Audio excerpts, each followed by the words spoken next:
사람은요, 안 변합니다. 웬만하면 안 변해요. 변하기가 쉽지가 않아요. 여기 계시면 여러분도 변할 것 같아요? 변하기 쉽지 않아요. 이스라엘 백성이 400년 동안 이집트에서 종살이 했어요. 그리고 이제 이스라엘에 딱 들어가려고 그러는데 딱 걸렸어요. 왜? 하느님이 가만히 보니까 종살이 하던 습관을 못 버리는 거야.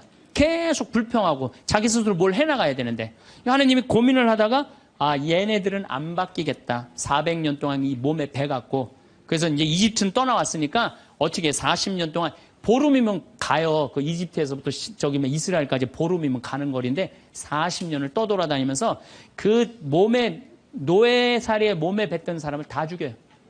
그리고 완전히 새로운 사람만 다 들어가요. 다시 태어난 사람만. 그렇게 안 변하는 게 그러니까 40년 동안 단련 기간을 주는 거예요. 또 예수님도 부활해갖고 왔는데 사람들 변했어요?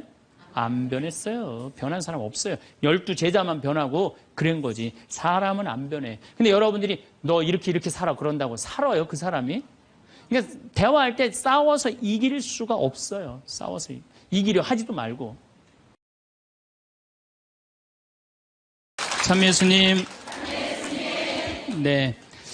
우리가 생명을 살리는 말씀을 하느냐, 좋은 열매를 맺는 말씨를 뿌리느냐, 아니면 상대방 기분 나쁘게 하는 말투를 던지느냐 이야기를 나누고 있습니다.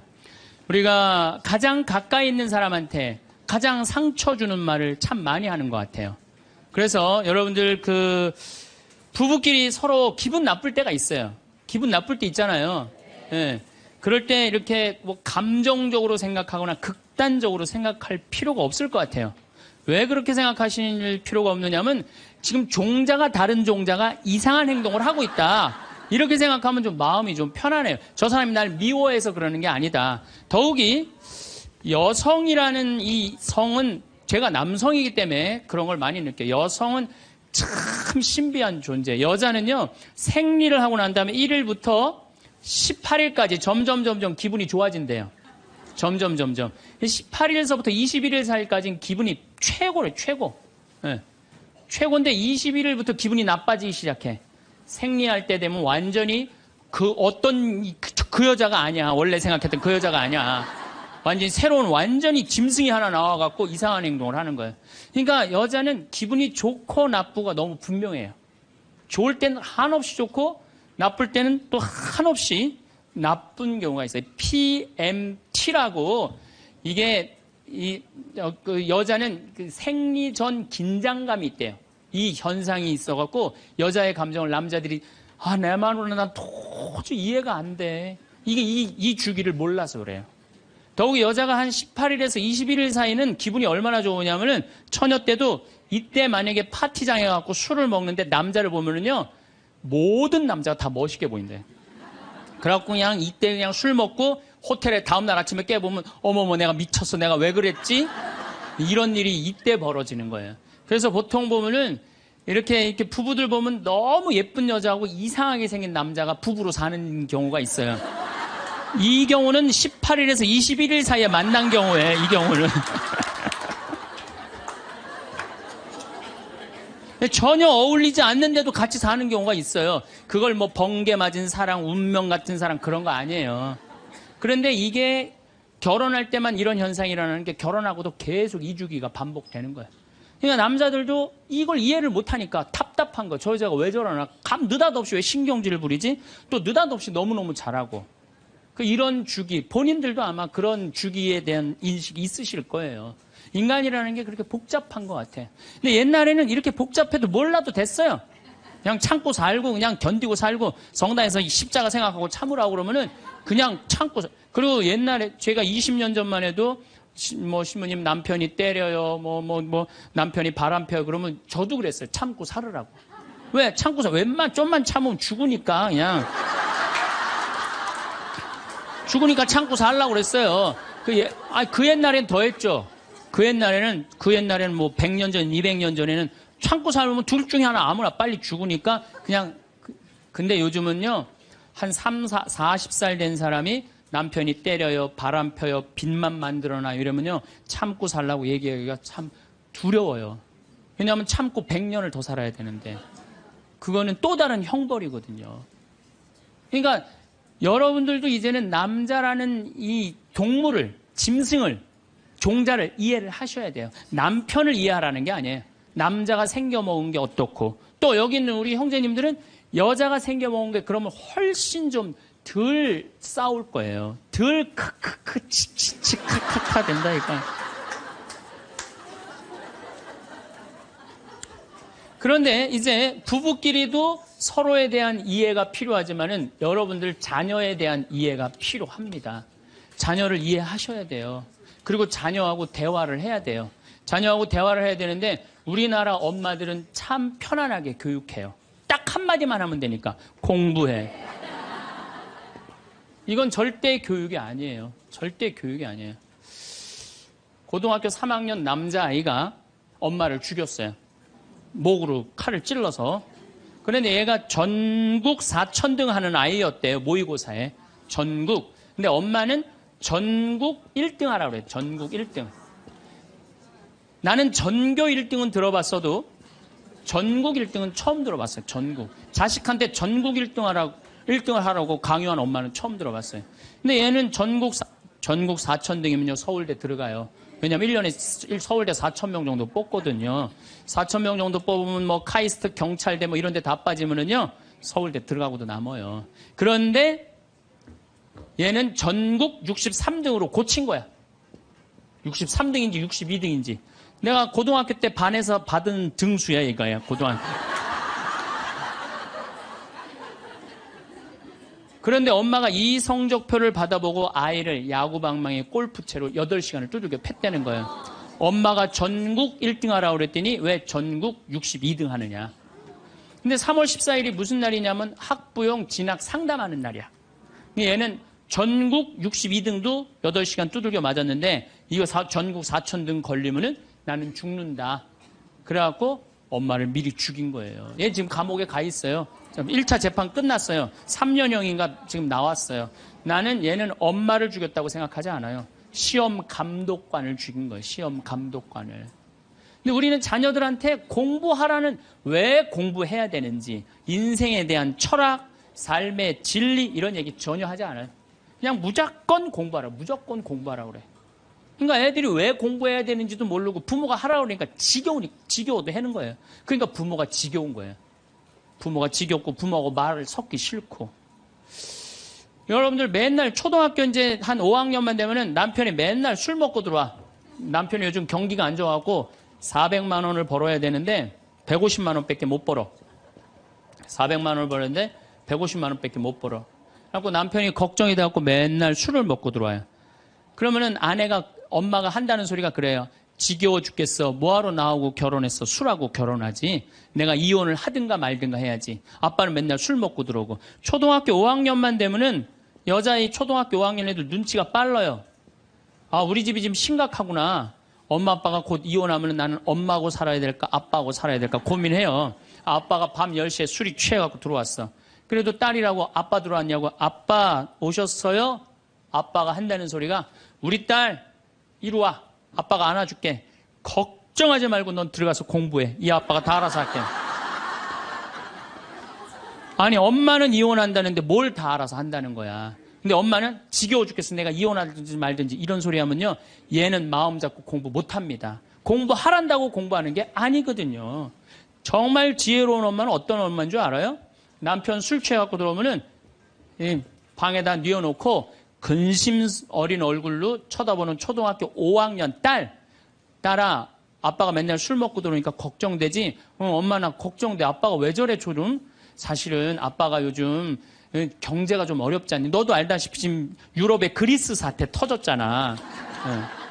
그리고 이란 핵무기 때문에 지금 석유값이 자꾸 올라가고 있어. 그리고 미국은 리먼 브라더스 경제 위기가 왔잖아.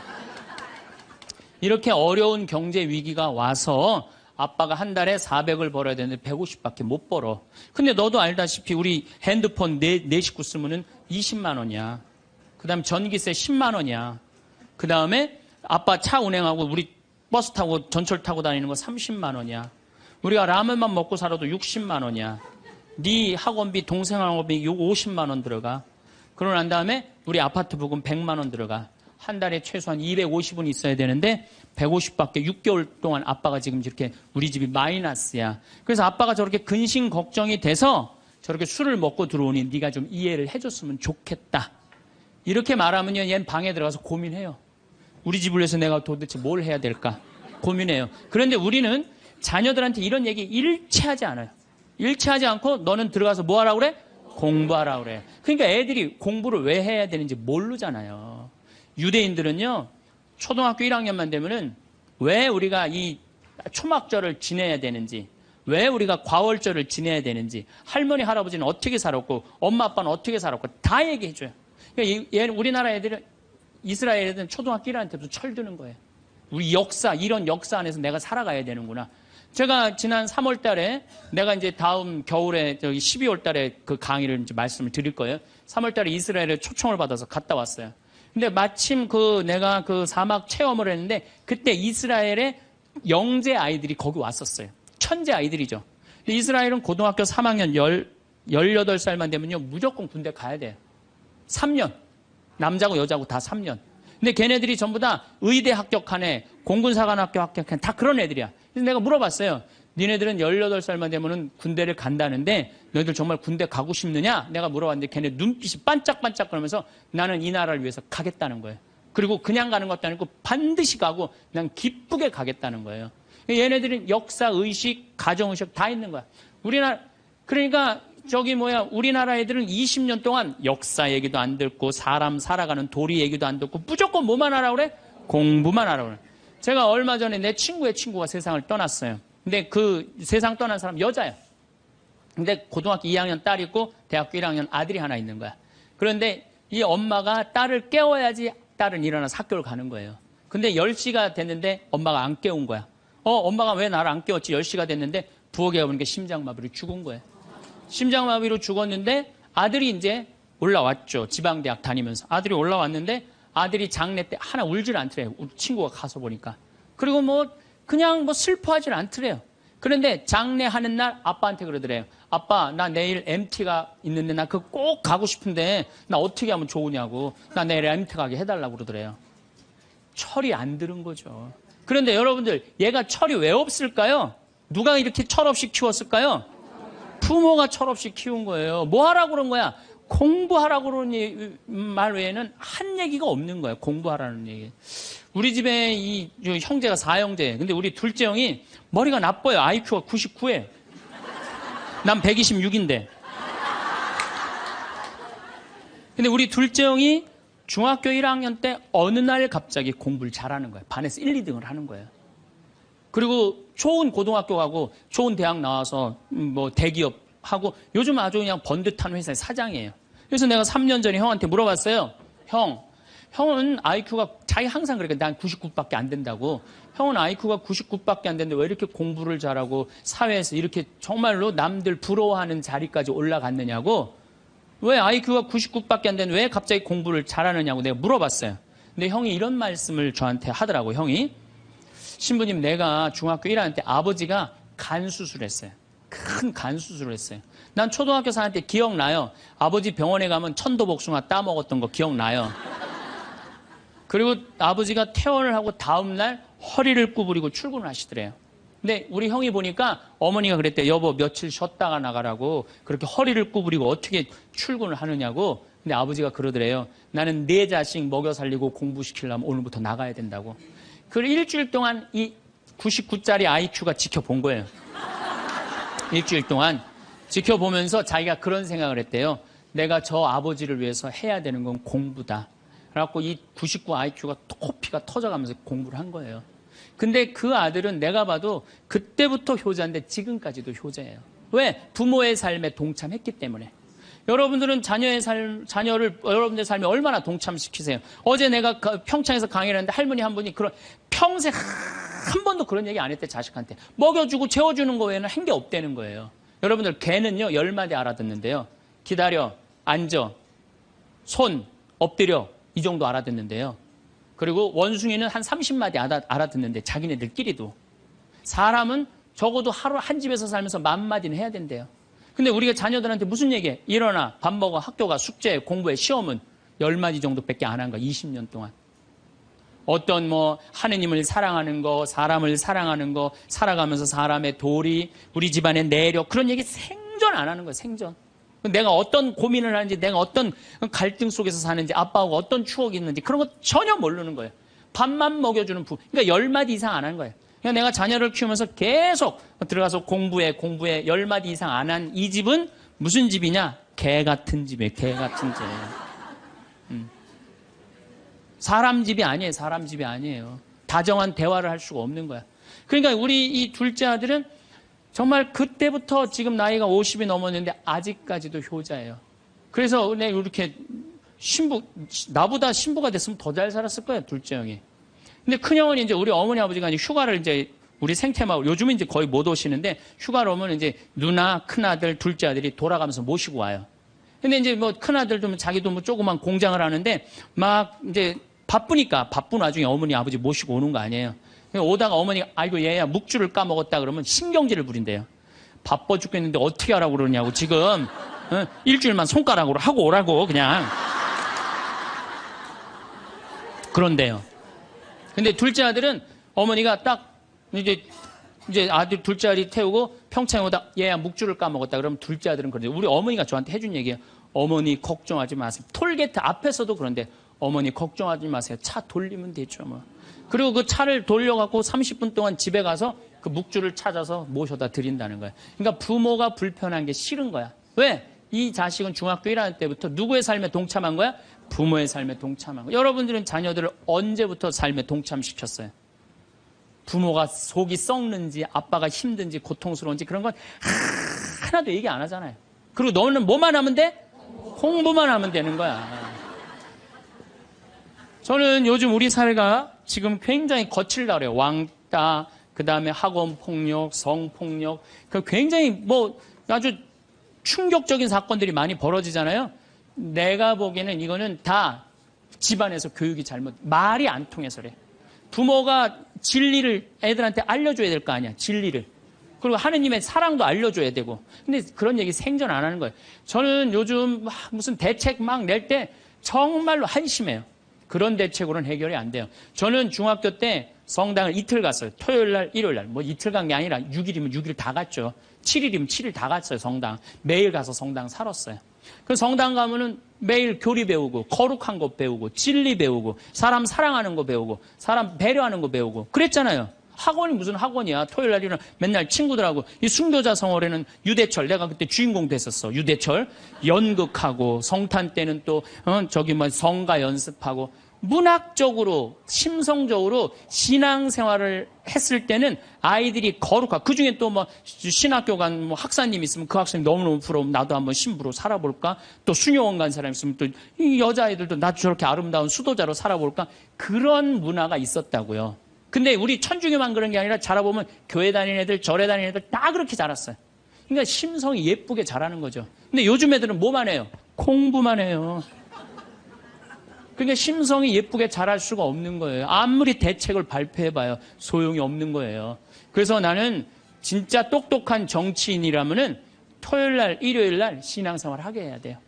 똑똑한 정치인들이라면. 그 문화생활 하게 해야 돼, 애들이. 절대 공부를 하면 안 돼요. 토요일 날, 일요일 날은. 그렇게 자라면은 우리 사회가 굉장히 건강해지고 거룩해지고 진리가 충만한 나라가 될 거예요. 공부한다고 되는 일이 아니에요. 공부한다고.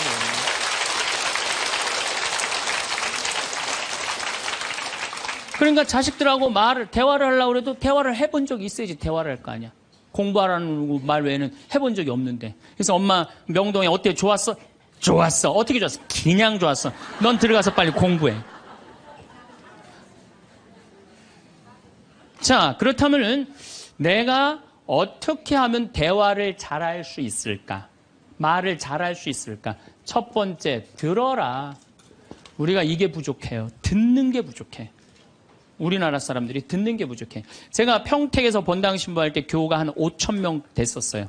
본당 신부 혼자 하는데 하루에 고해성사를 200명, 300명이 보는 거예요. 너무너무 힘든 거야. 그러니까 내가 주일날 막 교우들이 1분 이상 고해를 하면 막 신경질이 나는 거야.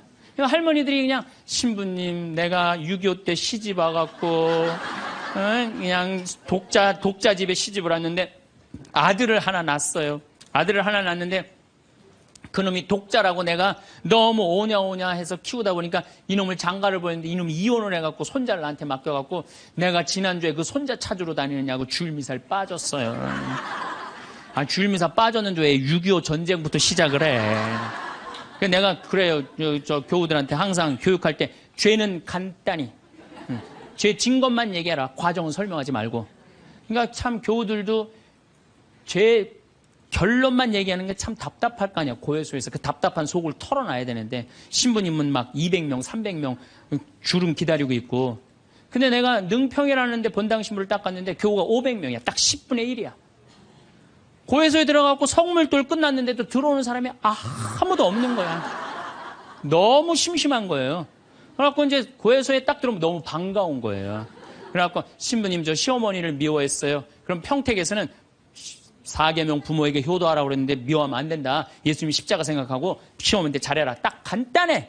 그렇게 했는데 능평에서는 이 자매 나가면 이제 아무도 안 들어오니까 이 자매 나가면 아무도 안 들어오니까 내가 뭐라 그러냐면 왜 시어머니를 미워하는데요? 뭐 내가 시집을 왔더니 그냥 손자하고 그냥 고모하고 그냥 남편만 하고 나는 그냥 완전히 식모 취급하고 친정에도 못 가게 하고 그러면 안 되지. 그 시어머니 며느리한테 밥 얻어먹으면서 정신 나간 시어머니네. 그러면은 그 자매가 신이 나는 거지. 신이 그것뿐만 아니라 내가 혼수살림 얼마나 구박을 많이 받았는지 몰라요. 그러면은 내가 이제 정말 늙으면 그거 정말 다 그래. 하여튼 자매님 참 그런 집에서 힘들게 산다. 그러면 막 눈물 콧물 흘려가면서 시어머니 욕을 바가지로 해요. 그러면서 자매가 신부님 이렇게 시어머니 욕해도 되느냐고 걱정하지 말라고. 여긴 비밀이 지켜지는 데니까 걱정하지 말라고. 한 20분 정도 막 시컷 시어머니 욕하면은요, 대부분의 며느리들이 뭐라 그러냐면, 신부님 꼭 시어머니가 있어서 불편한 것만은 아니에요. 시어머니가 애도 봐주고, 반찬도 이런 거 저런 거 해줄 때는 난 너무너무 좋아요. 그런 것도 있어요. 예. 신부님 이번 사순절을 맞이해서 내가 우리 성가정 만들려니까 내가 시어머니한테 내가 잘할게요. 뭐 잘하면 좋죠. 반찬도 맛있게 하고 한 번 더 웃으면서 얘기할게. 훌륭하십니다. 나는 한 게 아무것도 없어. 그러느냐고. 그러면 자기가 고해하고, 자기가 훈화하고, 자기가 보속하고, 자기 결심까지 다 하기가 나가. 말은요, 들어주기만 하면 돼요. 여러분들 친구들하고 무슨 상담할 때 지적질 할 필요 하나 없어요. 나이 50, 60 넘어갖고, 너 그러니까 네가 그 꼴로 사는 거야. 그러면 자기 속 얘기하는 사람이 너 그러니까 그 꼴로 사는 거야. 그럴 때 맞아. 내가 그래서 내가 이 꼴로 사나 보다. 그럴 것 같아. 기분 나빠할 것 같아요. 당연히 기분 나빠하죠. 당연히. 우리 집에 많은 그 중고등학교 학교 다니기 싫어하는 애들을 데리고 와요. 요즘 내가 바빠서 거의 상담을 못 하는데 데리고 오면은 얘가 학교를 안 간다는 거예요. 중학교 2학년, 3학년 애가 학교를 관두겠다는 거예요. 그러면 내가 많은 경우 상담을 하면은 거의 90%는 그랬던 것 같아요. 너 학교 많이 다니기 싫으니? 네, 다니기 싫어. 그럼 관둬. 뭐 다니기 힘들고. 신부님한테 다니라고 설득하러 데리고 왔는데 신부님이 뭐라 그래? 나는 이제 그렇게 마음 먹고 애가 오는 거예요. 저 엄마가 날 저기까지 데려간 거는 나를 학교를 다시 다니게 설득을 시키려고 저 신부를 만나게 해주는구나. 근데 내가 관둬. 뭐하러 다녀? 내가 엄마한테 자세히 얘기해 줄 테니까 너 관둬. 근데 왜 다니기 싫은데 이거 이유가 뭐야? 그럼 공부도 따라가기 힘들어. 그래, 맞아. 한번 따라지면 그거 못 따라가. 너 있잖아. 너는 머리로 살 놈이 아니라 내가 보기엔 몸으로 살 놈이다, 너. 너 우리 생태마을에 와갖고 농사나 져라. 그러면 이제 자기 친구 얘기, 부모한테 섭섭한 얘기 다 해요. 그럼 얼마나 힘들었겠니? 그거 너 수업 시간에 조는 이유가 있지. 이해를 해야지 알아서 볼 거 아니야. 이해도 안 되는데 눈 뜨고 쳐다보고 있는 거 쉽지 않지. 신이 그거 어떻게 알았냐. 다 내가 옛날에 해봐서 알아. 한 1시간 동안 얘 공감, 동감 해주고 고개만 끄덕여주면요. 얘네들이 거의 끝날 때 뭐라 그러는지 알아요? 신부님 그래도 아무리 생각해봐도 중학교는 졸업해야 될 것 같아요. 아니야. 중학교 졸업할 필요 없어. 나중에 네가 철 들으면 졸업해도 돼. 자퇴 그냥 하는 걸로 하자. 아니에요, 신부님. 중학교 졸업하는 게 나을 것 같아. 그래? 그러면 가서 한번 다녀봐. 다니다 힘들면은 꼭 나한테 얘기하면 내가 꼭 엄마한테 얘기해 줄게. 그래서 중학교, 고등학교, 대학 졸업한 애들 많아요. 아직도 연락하는 애들이 많아요. 신부님 감사하다고. 그러면 내가 아이하고 면담할 때 엄마들이 나한테 이렇게 신부님 무슨 얘기 했느냐는 거예요. 무슨 얘기? 난 한 얘기 아무것도 없어요. 그냥 고개만 끄덕여 준 거예요. 그런데 여러분들은 자녀들한테 대화할 때 뭐를 얘기해요? 조금만 고생하면 너 괜찮을 텐데 왜 그 고생을 안 하느냐? 너 저 2년, 3년만 지나면 대학 들어가면 너 마음대로 할 텐데 너 공부해. 걔는 지금 지옥 같은데. 그러니까 강요하는 거야. 대화가 아니야. 대화가. 그러니까 안 되는 거예요. 인도에는요. 대화를 하면은요. 그 이호덕 선생님이라고 글 우리말 쓰기 아주 돌아가셨는데 책 잘 쓰는 분 계셔요. 그분 책에 그런 내용이 나와요. 인도에 여행을 하는데 사람들이 대화를 하면서 그러더래요. 아차 그러더래요. 아차. 얘네들이 우리나라처럼 뭐 물건 까먹어 아차 그러나 그랬대요. 근데 학교 수업에 갔는데 애들이 선생님을 보고 아차 아차 그러더래요.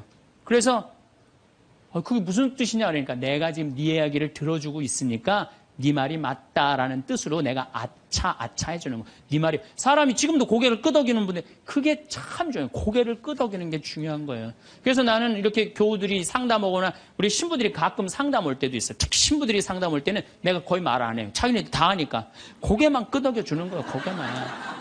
그럼 뭐 관두겠다 뭐 이런 신부들도 그냥 계속 고개만 끄덕여 주는 거예요. 한 3시간, 4시간 계속. 그러면 3시간, 4시간 정도 이제 가겠다고 일어나잖아요? 그럼 내가 못 일어나요. 너무 흔들어갖고 어지러워서. 그런데 놀랍게도 답을 찾아가는 신부들이 많아요. 답을 찾아가서 사제로 잘 살아요. 내가 여러분들 나이 30, 40 넘어서 답 모르는 사람이 있어요. 인생에 답 모르는 사람이 있어요. 근데 내가 지금 저 사람한테 내 얘기를 하는 건 이 답답한 속을 좀 알아달라는 얘기예요. 그러니까 여러분들 대화의 기본은 판단하지 않고 들어주는 거예요. 판단하지 않고 그냥 그 사람 마음에 공감해 주는 거예요.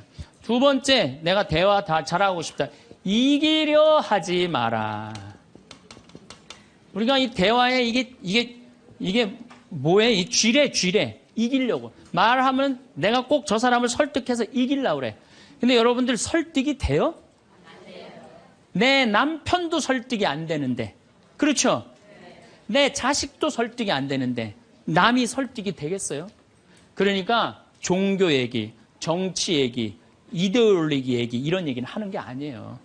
근데 그냥 꼭 내가 어디 강의 가면 제일 당황스러운 게 그거야. 신부님 이번에 대통령 어떻게 될까? 이건 미치는 거예요. 이 사람이 전라도 사람인지 경상도 사람인지 아니면 이 사람이 페미니스트든지 아니면 남성 우월주의인지 모르잖아요. 그러니까 그런 정치 얘기를 끊을 때 싸움이 일어나게 돼 있는 거예요. 그리고 그건 설득이 안 돼요. 사람은요, 안 변합니다. 웬만하면 안 변해요. 변하기가 쉽지가 않아요. 여기 계시면 여러분도 변할 것 같아요? 변하기 쉽지 않아요. 이스라엘 백성이 400년 동안 이집트에서 종살이 했어요. 그리고 이제 이스라엘에 딱 들어가려고 그러는데 딱 걸렸어요. 왜? 하느님이 가만히 보니까 종살이 하던 습관을 못 버리는 거야. 계속 불평하고 자기 스스로 뭘 해나가야 되는데 하느님이 고민을 하다가 얘네들은 안 바뀌겠다. 400년 동안 이 몸에 배갖고 그래서 이제 이집트는 떠나왔으니까 어떻게 40년 동안 보름이면 가요. 그 이집트에서부터 이스라엘까지 보름이면 가는 거리인데 40년을 떠돌아다니면서 그 노예살이에 몸에 뱉던 사람을 다 죽여요. 그리고 완전히 새로운 사람만 다 들어가요. 다시 태어난 사람만. 그렇게 안 변하는 게 그러니까 40년 동안 단련 기간을 주는 거예요. 또 예수님도 부활해갖고 왔는데 사람들 변했어요? 안 변했어요. 변한 사람 없어요. 12 제자만 변하고 그런 거지. 사람은 안 변해. 근데 여러분들이 너 이렇게 살아 그런다고 살아요 그 사람이? 그러니까 대화할 때 싸워서 이길 수가 없어요. 싸워서 이기려 하지도 말고. 제가 이렇게 평화방송에 이제 요즘 방송이 계속 나가잖아요. 한 번만 내보냈으면 좋았을 걸. 뭘 그렇게 계속 내보내. 아주 괴로워 죽겠어요 저는. 방송에 똑같은 강의 내용 계속 그래서 이거 녹화하는 거예요. 똑같은 거 너무 내보내지 말고 새 거 내보내라고 내가 지금 녹화하는 거예요.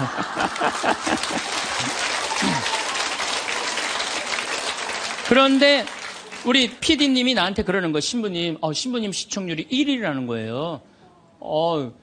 정말 기분이 좋더라고요. 그리고 이제 평화방송 다시 보기에도 보면은 댓글이 고맙다 막 쫙 올라와 있어요. 자긴 종교가 다른데도 내 걸 본대요. 그런 분들도 많아. 그런데 딱 한 사람이 천주교 성직자 맞음 이렇게 썼어요.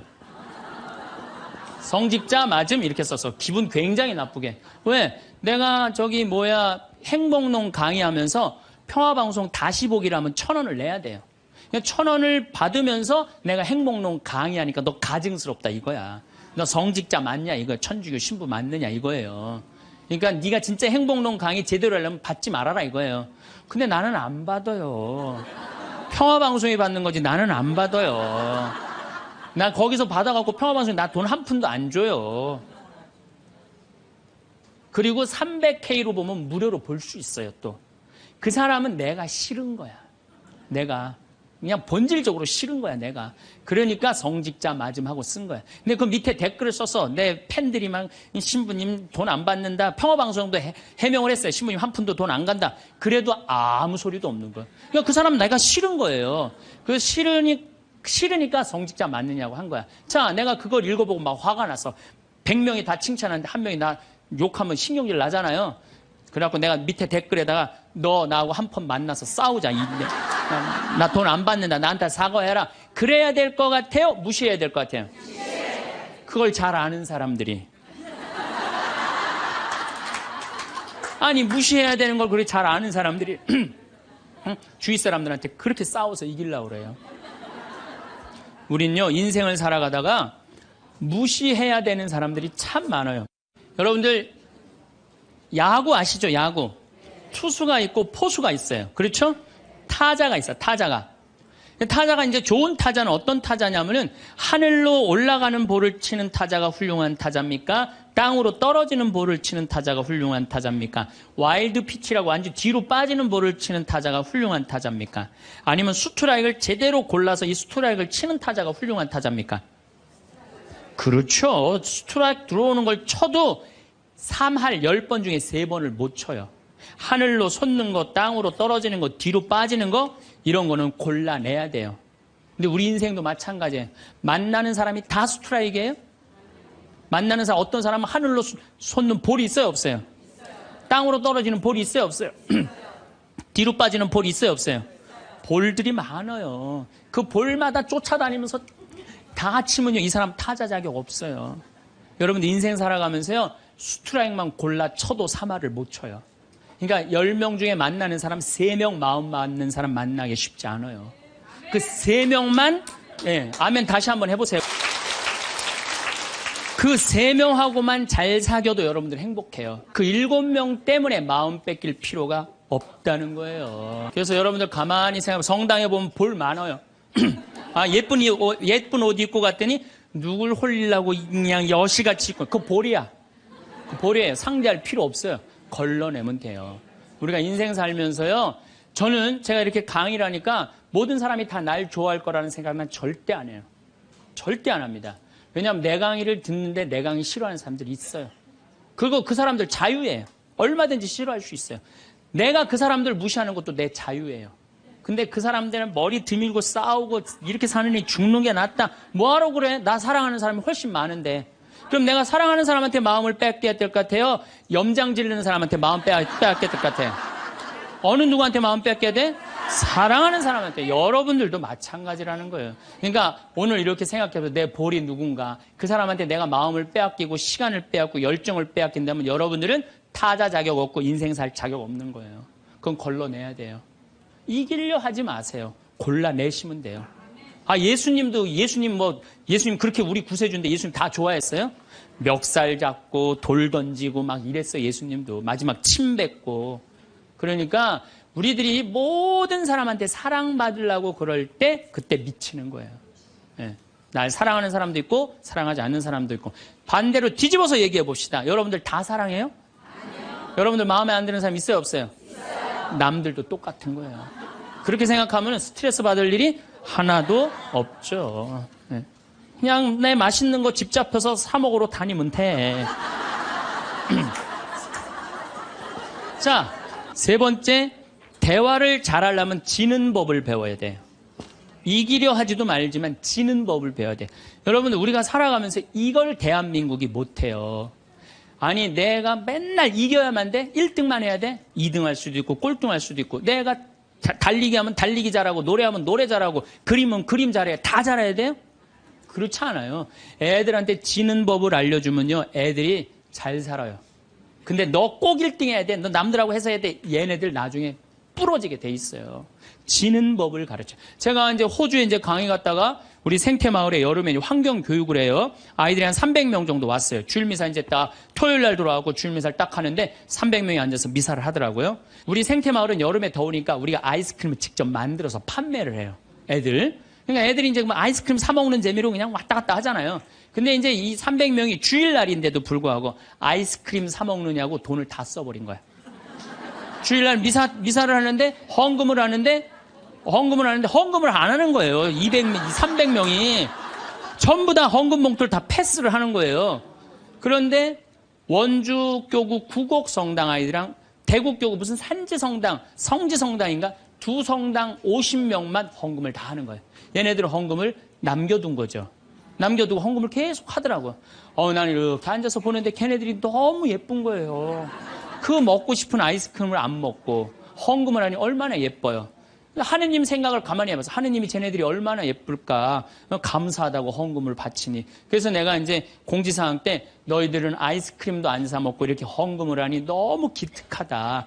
너희들 신부님이 아이스크림 교환권 2,000원이거든요. 이거 하나씩 다 선물로 줄게. 다 선물로 줬어요. 선물로 줬는데 250명이 뭐라 그러냐면 이러는 거예요. 자기네들은 못 받는다 이거야. 얘네들은 헌금을 해갖고 내가 선물로 주고 싶었는데 250명은 싫은 거예요. 근데 제가요 신부 생활 20년 하면서 뭐 성당에서 뭐 프로그램 할 때 상 줄 때요 박수 치는 경우를 본 적이 없어요. 전부 애들이 다 그래요. 내가 1등 아니면 다 싫은 거예요. 그러니까 지는 법을 안 가르치는 거죠. 축하해 줄 일 아니에요? 쟤네들 헌금 내갖고 저렇게 좋은 선물을 받는구나. 박수 쳐줄 일 아니에요? 그래갖고 내가 열받아갖고 생명을 살리는 말씀, 내 CD죠. 15,000원짜리. 이번 확 뛰었어. 15,000원짜리. 이거 니네들 엄마한테 다 갖다 줘, 엄마 아빠한테. 뭐라고 갖다 주냐면 내가 헌금 냈더니 신부님이 선물 줘서 엄마 아빠한테 갖다 주라 그래요. 이 집은 뭐가 되는 집이야, 이 집들은. 그랬는데 못 받는 애들이 더 크게 그러더라고요. 그래서 내가 한마디 했어. 니네들은 하느님한테 바치는 거 아무것도 없이 그냥 받으려고 그래? 얘네들은 먹고 싶은 거 안 사 먹고 바친 거야. 남이 잘 되는 꼴을 못 봐요. 우리나라 지금 분위기가 그래요. 정말 가슴 아파. 머리 꼭대기부터 지는 법을 못 봐요. 자기가 떨어지면 무슨 욕을 해서라도 핥혀내야 돼. 받아들이질 못해. 그러니까 머리 꼭대기부터 밑에까지 지는 법을 안 가르치니까 우리 사회가 무슨 뭐 타협이 없어요. 죽기 아니면 까무러치기야. 한 발 양보하는 게 없어. 그래서 대화가 말이 안 통하는 거예요. 지는 법을 안 가르치니까. 네 번째, 한쪽 말만 듣고 판단하면 바보 되기 쉽다. 이게 특별히 우리 교회에서 그래요. 한쪽 말만 듣고 판단하는 경우 너무 많아요. 그렇죠? 내가 막 신부 됐을 때 우리 자매들이 신부님 나는 남편이 때리고 바람피고 술 먹고 저 빚지고 너무너무 불쌍하더라고요.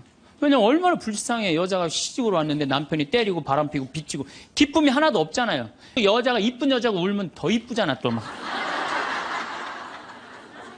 그래갖고 정말 이렇게 불쌍한 자매 어떻게 하면 좋은가 마음이 안타까웠어요. 이 어떻게 도와주면 좋은가. 근데 한 10년째 됐는데 어떤 자매 하나가 성당 활동을 열심히 하는 자매 하나가 남편도 내가 보기엔 굉장히 젠틀한 사람이야. 괜찮은 사람이야.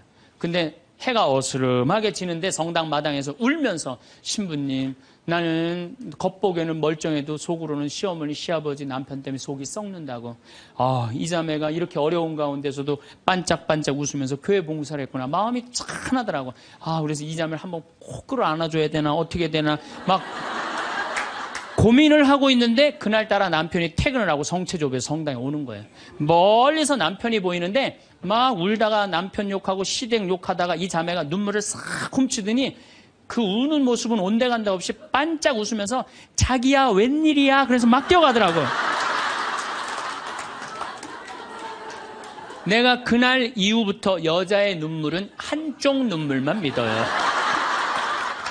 아직 누구 얘기 안 들어봤어? 남편 얘기 안 들어본 거예요. 남편 얘기. 그리고 내가 이제 신부된 지 20년 되는데 내가 요즘 깨달은 게 있어요. 부부 문제는 껴드는 게 아니야. 부부 문제 누구만 알아? 부부만 아는 거예요. 부부만 해결해 준다고 껴들 일이 아니더라고요. 부부만 아는 거야. 여러분들 성당에서도 마찬가지예요. 성당에서도 되게 소문을 한쪽만 들어요. 신부님이 뭐 맨날 뭐 어떤 여자랑 맨날 밥 먹으러 놀러 다닌다. 어떤 자매가 얘기했어. 그 자매는 그 신부님하고 친하고 싶은 자매야. 근데 그게 안 되니까 욕을 하는 거지. 예. 그 내가 들었어. 야, 신부님이 정말 그래? 그 자매랑 정말 친해? 나 신부님 그렇게 안 봤는데. 이 바보 판단하는 거예요. 자, 여러분들, 내가 이 자매한테 그 얘기를 들었으면 신부님한테 찾아가세요. 찾아가고 물어보세요. 신부님 그 자매랑 지금 친하게 맨날 밥 먹으러 다닌다는데 맞느냐고. 자, 그렇게 확인할 용기 있으세요, 여러분들? 그럼 판단하지 마세요. 가서 확인할 길이 없으면 어떻게 해야 돼? 판단하지 말아야 돼. 그리고 내가 그 정말 신부님, 수녀님 비밀 들었어. 내가 지금 입이 근질근질해. 내가 꼭 얘기하고 싶어. 얘기하세요. 하는데 누구한테 얘기해야 되면 걔한테 얘기하세요. 걔는 말을 옮깁니까? 안 옮깁니까? 안 옮겨요. 사람은 옮겨요. 그래갖고 그 공동체를 깨트리는 경우도 많아요. 그 공동체를 깨트리는. 우리가 신앙생활하면서 얼마나 잘못하는 것 중에 하나가 한쪽 말만 듣고 판단하는 거. 그래서 신앙생활하는 사람 머리가 더 복잡해. 너무나 이상한 소리를 많이 들어갖고. 제가 미국에 강의를 갔는데 자매들이 그러는 거야. 어떤 유명한 신부님이 은퇴하고 장가를 갔다는 거예요. 그래서 아니, 그분이 장가 갈 분이 아닌데 내가 그래. 근데 또 갔는데 또 이번엔 또 다른 대학 유명한 교수 신부님이 은퇴해갖고 장가를 갔다는 거예요. 둘 다 장가를 갔다는 거예요. 여자를 알기를 돌같이 보던 분들인데. 그래서 나는 속으로 아니 그분들이 은퇴할 분 장가 갈 분들이 아닌데. 그래갖고 내가 이번에 1년이 지나고 난 다음에 동창 신부들 모여갖고 야, 나 미국에 가고 이런 얘기를 들었다. 그랬더니 한 동창 신부가 그런 얘기를 무슨 소리야. 지난주에 나하고 같이 미사 봉헌하고 신부님이 성서 강의했는데. 그러니까 멀쩡하게 성서 강의하는 신부님이 미국에서는 지금 관도하고 장가가 있어 지금. 우리가 얼마나 신앙생활하면서 이 잘못된 소문에 우리 영혼이 망가지는지 몰라요. 그러니까 한쪽 말만 듣고 판단하면 뭐가 되기 쉽다? 바보 되기 쉽다. 5번째, 끝을 좋게 맺어라. 이 무슨 얘기냐 하면은 끝을 좋게 맺어라. 이 무슨 얘기냐면 여러분들 사람이 살아가다 보면요 사이 나쁠 때가 있어요. 친한 친구인데 결국은 재산 문제 때문에 법원까지 가갖고 법원에서 재산 주고받고 이게 끝났어. 헤어질 때 뭐라고 헤어져요? 야, 우리가 그래도 30년 동안 친구인데 이렇게 좋지 않은 일로 법원까지 왔는데 이렇게 결정이 났으니 너 다음에 어딜 가도 행복하게 살았으면 좋겠다. 다음에 볼 때 우리 웃으면서 만나자. 이렇게 헤어져야 돼요. 아무리 속이 뒤집어져도. 근데 우리는 뭐라고 헤어져요? 너 밤길 조심해. 내가 언젠가 너 가만히 안 놔둘 거야. 이거는요 정말 어리석은 거예요. 또 어떤 사람 맨날 술 먹고 막 바람 피다가 죽었어. 50살에. 그 집 애 때리고 부인 때리던 사람이 죽었어. 이제 초상집에 가서 위로해 준다고 그렇게 술 먹고 바람 피고 애들 때리더니 잘 죽었다. 니네들 고생 끝났다. 니네들끼리 행복하게 살아라. 이렇게 말한다고 그 자식이 행복해 할 것 같아요? 그래도 자기 아버지인데. 이렇게 말해야 돼요. 그래도 네 아버지가 이 시대의 풍류를 알던 사람인데 너무 안타깝다. 얼마나 멋있는 사람이었는데 정말 마음이 아프다. 아버지 좋은 데 가시게 이제 정말 저 세상에서는 정말 아무 거침없이 행복하게 살 수 있도록 우리 기도해주고 축복해주자. 그럼 너희들은 정말 행복하게 살았으면 좋겠다. 아다르고 어달아요. 아다르고 어달라요. 나는 정말로 2000년 동안 말 진짜 못하는 놈 한 놈 알고 있어요. 이놈이 어떤 놈이냐면 십자가 왼편에 매달린 이 왼편의 강도 진짜 말 못하는 놈이에요. 이놈이 이제 십자가에 못 박혀 죽을 자기도 괴롭고 아프기 힘들겠지. 그렇지만 그렇게 말하면 안 되지. 가운데 구세주라는 분한테 뭐라 그래? 네가 무슨 구세주냐? 네가 진짜 구세주면 너도 살리고 나도 살려봐라. 너 구세주도 아니다 이거예요. 그러니까 예수님도 지금 십자가에 못 박혀가고 아파 죽겠는데 이놈이 이상한 소리 하니까 대꾸를 해요 안 해요? 대꾸를 안 해요. 근데 난 2000년 역사상 진짜 말 잘하는 사람 한 사람 알고 있어요. 이게 누구야? 오른편에 있는 강도예요. 오른편에 있는 강도가 뭐라고 해? 야 이놈아 너하고 나하고는 죽어도 싸. 근데 이분은 가난하고 병든 사람 전부 다 함께하고 병 고쳐주고 함께했던 분인데 네가 무슨 자격이 있어 그런 말을 해. 그래 한마디 더 해요. 주 예수님 마지막 날 저를 기억해 주십시오. 그러니까 왼편에 있는 놈한테는 대꾸도 안 하던 예수님이 가상칠언이라고 십자가에서 7가지 중요한 말을 해요. 다 이루었다. 엘리엘리네마 사박타니 이 몸이 보십시오. 당신의 아들입니다. 뭐 목마르다 이런 얘기 하잖아요. 그런데 이 오른편의 강도한테 너야말로 오늘 나와 함께 진정으로 낙원에 들 것이다. 막판에 말 한 번 잘한 바람에 천당 입장 1호 고객